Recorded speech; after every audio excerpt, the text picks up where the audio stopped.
एक लंबे समय पहले एक गांव में बलराम और गीता नामक पति पत्नी रहते थे। बलराम नारियल पानी बेचता था। वो बहुत ईमानदार आदमी था, मगर अगर किसी और का व्यापार उसके व्यापार से अच्छा चलता तो वो बहुत निराश होता था और कुछ भी करके उनके व्यापार को अच्छा चलने से रोकता था। एक दिन बलराम नारियल को लेके आने के लिए नारियल के पेड़ के पास जाता है। वहाँ उन पेड़ों के मालिक को देख कहता है, नमस्कार साहब, नारियल लेने आया हूँ। हाँ, तुम तो आते रहते हो, जितने चाहिए लेके जाओ। और ऐसे एक बंडी पे नारियल को लेके जाता है। बलराम को नारियल लेके जाना वहीं एक नारियल पेड़ पे बैठी एक भूत देखती है। कौन है ये आदमी? हमेशा नारियल लेके जाता है। आज मेरे निवास के पेड़ से भी नारियल लेके गया है। मुझे ये जानना है कि वो इन नारियल के साथ करता क्या है। और ऐसे उसकी बंडी पे चढ़ के उसके साथ जाती है, मगर बलराम को वो दिखाई नहीं देती है। वो उस नारियल के बंडी को एक जगह पे रोक के उन्हें बेचने लगता है। उसके पास बहुत लोग आके नारियल पानी खरीद के पीते हैं। आइए साहब आइए, मीठा पानी वाला नारियल है, साधारण के हैं और राजस्थान के भी। साधारण वाले 20 रुपए के और राजस्थान वाले 30 रुपए के, और एक बोतल होगा 60 रुपए का। ऐसे जोर जोर से चिल्लाने पर उधर से गुजरते हुए लोग सुन के उसके यहाँ नारियल पानी पीने आते थे।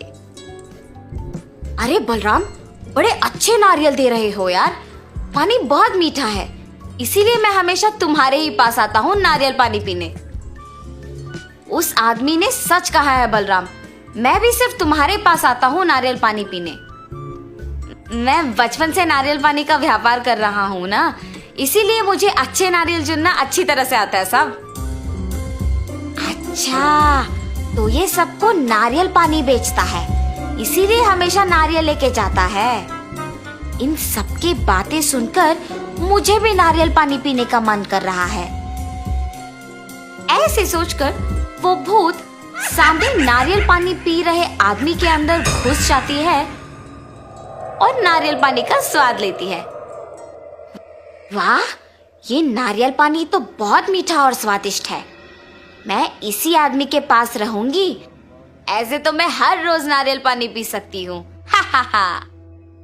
बलराम नारियल पानी बेचते हुए उसके बगल वाले होटल में बहुत लोगों का आना जाना देखता है।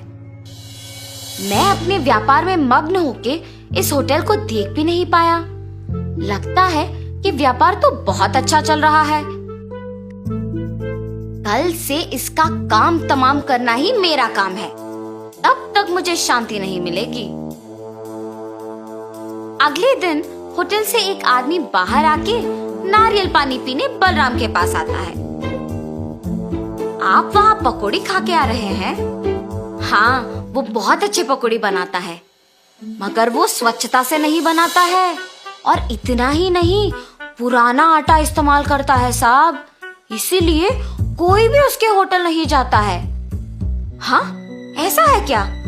आइंदा मैं कभी उसके होटल नहीं जाऊंगा। हाँ, अब मुझे अच्छा लग रहा है। ऐसे जो भी उसके पास आता था उसे ऐसी झूठी बातें बोलकर उस होटल को जाने से रोकता था। अरे ये क्या, अचानक लोग मेरे होटल को आना बंद कर दिए। ऐसे सोचकर वो होटल मालिक दुखी होता है। ये सब बलराम की बंडी पे बैठे भूत देखती है। इस आदमी के वजह से उस होटल को कोई नहीं जा रहा है, और अब उस होटल का मालिक दुखी है। उसके बगल वाले आदमी के व्यापार को अच्छा जाते हुए देख ईर्ष्या से किसी को उस होटल जाने नहीं दे रहा है। ये मनुष्य सारे शायद ऐसे ही करते हैं। ये तो अच्छा हुआ कि मैं मनुष्य नहीं हूँ, लेकिन मुझे उसे उसकी गलती का एहसास दिलाना होगा। ऐसे सोच में पड़ जाती है। इतने में एक औरत नारियल पानी पीने वहां आती है। बाबू, एक नारियल दो मुझे। जी मैडम। और एक नारियल को काट के देता है, और वो औरत नारियल पानी पीती है। हाँ, मैं अगर इस औरत में घुस जाऊंगी तो इस आदमी को सबक सिखा पाऊंगी। और ऐसे उस औरत में घुस जाती है। बाबू, नारियल पानी बहुत अच्छा है, एक और दो ना। जी मैडम। और ऐसे एक और नारियल देता है। ऐसे वो औरत एक के बाद एक नारियल का पानी पीते ही रहती है। आखिर में उस बंडी पे मौजूद सारे नारियल खत्म हो जाते हैं। क्या एक मनुष्य ही है? मेरे पास के सारे नारियल का पानी पी गई। मैडम, मेरे पास के सारे नारियल ना खत्म हो गए, अब आप पैसे दे दीजिए। लेकिन वो पैसे दिए बिना बस चुपचाप खड़े रहती है। मैडम, पैसे दिए बिना आप ऐसे खड़े क्यों हैं? पैसे दीजिए। और अचानक वो भूत में बदल जाती है। क्या मुझसे ही पैसे मांग रहे हो तुम? ऐसे जोर से कहती है। उस भूत के चेहरे पे घाव और आंखों को लाल होते देख बलराम बहुत डर जाता है। हाय भगवान, भूत! ये कह के बेहोश हो जाता है। ये देख वो भूत उस औरत से बाहर निकलती है। बलराम को बेहोश देख उस औरत को कुछ समझ नहीं आता और वो वहां से चले जाती है। कुछ समय बाद बलराम को होश आता है और जब वो उसके चारों ओर देखता है तो उसे कोई नजर नहीं आता है। ये भूत कहाँ गई? मेरे सारे नारियल का पानी पी के पैसे दिए बिना चली गई। वैसे मुझे तो खुश होना चाहिए कि वो सिर्फ मेरे नारियल का पानी पीकर मुझे कुछ नहीं की।